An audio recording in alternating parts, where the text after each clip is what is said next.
Good morning, Internet.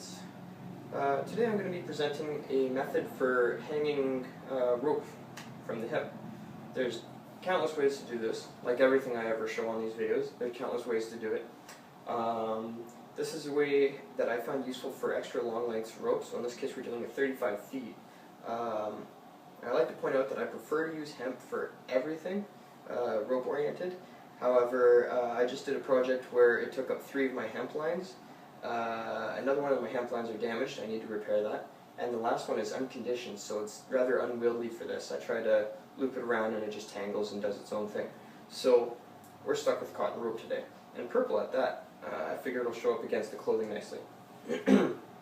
So, in any case, this is actually a repurposed method. I've seen it elsewhere, but as far as Fujita Seiko's text is concerned, it's actually a way of running rope around the neck or limb in a way that allows for choking.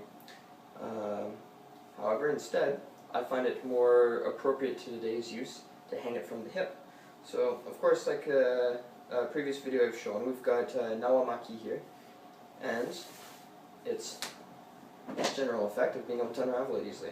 So what we're going to do for this one is we're going to create a double loop, 1, 2, here, I prefer to have it nice and even. We're going to tuck it into the belt however you see fit. There's a couple different ways to do that, of course. Now here, we're going to take the extra length of rope, and we're going to loop it through the initial rope. I prefer to tuck it in between the extra lines. Here we have 4 lines because the rope was folded first. So I prefer to tuck it between there, but you can tuck between the entire length if you like. Here, we're just going to let it dangle through like that.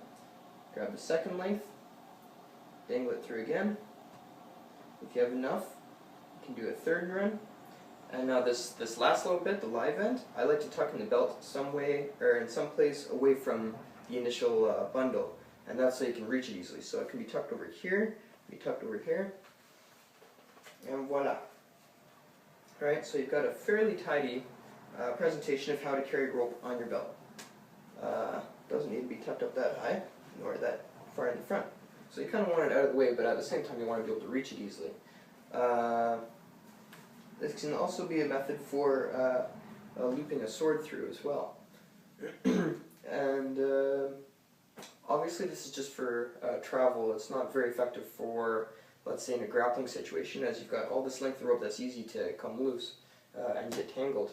So this is just basically a method for carrying it on your belt and traveling. Of course, there's better methods for different situations. This one is totally general purpose. And the nice thing about it is that it comes loose easily. There. Right? So that's one of the purposes for it, is you got it on your belt. You might be, in the historical context, you might be one of the servants to a samurai or some individual with some status where the individual of status wouldn't be carrying rope. If they are, it's going to be a very small amount, and certainly not enough to facilitate binding an individual in a full body tie. So generally you'd have a servant that would carry a length of rope such as this, and they would be the ones that would do the tying. Besides, why would every warrior on the battlefield carry a large length of rope? Something else to get tangled in, right?